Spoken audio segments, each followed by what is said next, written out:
Well, ladies and gentlemen, as we make our way to Shannon, I'll just go through the delicious meals we have on board the aircraft today.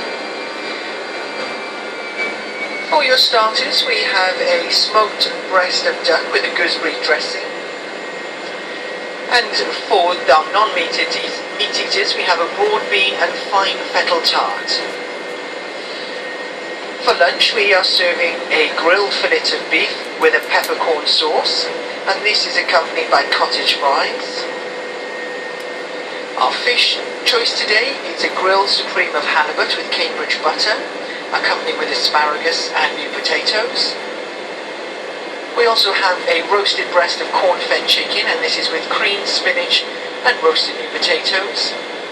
The vegetarian option is a beetroot pan-haggity with red Leicester and grilled vegetables, and also we have a sage-infused breast of turkey as our salad today.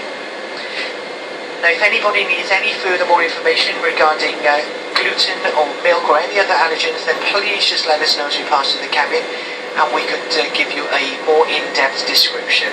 Once again, we apologise for any inconvenience this causes, and hope that it doesn't spoil your enjoyment of our flight today. Thank you.